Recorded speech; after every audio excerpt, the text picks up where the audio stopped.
I'm Heather French Henry, and we're here at Nick's Museum of Treasures at Lakeside Reflections in Jeffersonville, Indiana. And we're going to talk to Clark Nichols, aka Nicky, about all of the amazing history that he's collected. You're going to find a lot of cool stuff.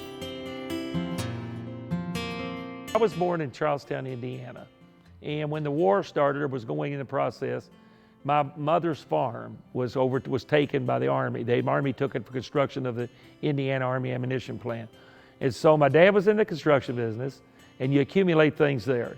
And so for most of my life, I said, don't throw that away, let's put it over here. Don't throw that away, let's put it over here. So that's the way that went. Museum of Treasures, because there's a lot of items in here, such as the clock that used to be at the ammunition plant, various other things. They'll never be again. You know, they're a one-time thing, and if it's destroyed or it's lost or it's gone, similar, to collecting old cars. There won't be another 55 Chevy, there probably won't be another 56 Ford. So, they become collectible items, and I love it. I can walk through here and it just brings back memories.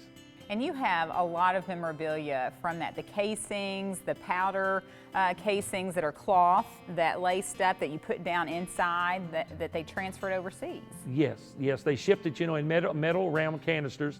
And then of course they had square cans for certain other kinds of powder. But they would put the cloth bag in the canister, put the lid on, had a rubber seal, and they would ship it. And then when they emptied the powder out, they would return that canister and reuse it again. There was millions of them. Well, and there's a particular quote on one of the newspapers that the Courier-Journal had printed. And do you remember what that quote said? Death for Hitler? Or? Death for Hitler's in the bag. Charlestown sewed it up. What an amazing quote. And you've actually contacted the woman who was in that picture. Yes, Alice McNew. When I talked to her, and that's probably been 5 or 6 years ago, she was 92. And very proud of, everybody was very proud of the war effort, because, we could be living a whole different life if we hadn't have won. And Indiana played an amazing role in that. The Indiana Army ammunition plant produced more powder than any other arsenal in the United States for the war.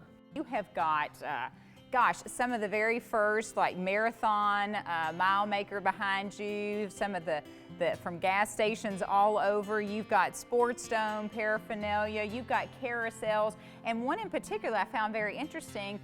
You have pictures and items from Rose Island. Tell me about Rose Island. Rose Island was an amusement park that was built by a gentleman named Rose, and it operated up until 1937. But they had, I think, the Idlewild and several other steamboats, they would load at the wharf at 4th Street, and they would ride the boat up to Rose Island. It had a swimming pool, it had some amusement rides, it had pony rides, it had a hotel, and it was a big deal because my mom used to go there, but if you left from Charlestown, you had to cross 14 Mile Creek on a walk bridge, and you'd go over to Rose Island, and back then they would spend the day, have a wonderful time. It was a real treat to go to Rose Island.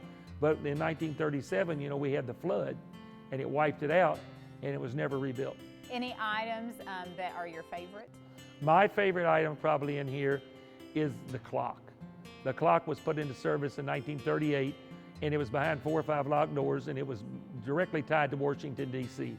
And everything in the plant was timed after that clock. And so I think the clock is one of my prized possessions. And I also have the little scales that they used to weigh the powder on. It's pretty cool. I think I would put the clock in the scale. And you have one of the guardhouses. I have 2 guardhouses. Now, how does one move a guardhouse?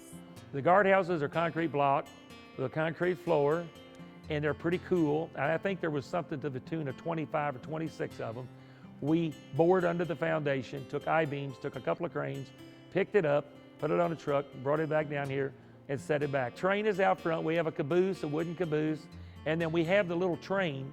There were 32 switch engines in the ammunition plant. All of the production was moved by rail, by these little train cars. And I have one of each, but a lot of people don't see the value in certain things until after you haven't finished. Back then, it was all for one and one for all. And of course, we were fighting for our survival of our way of life. And that's the impressive part. So I'd love for anybody that comes here, young or old, to be able to see just how hard they worked.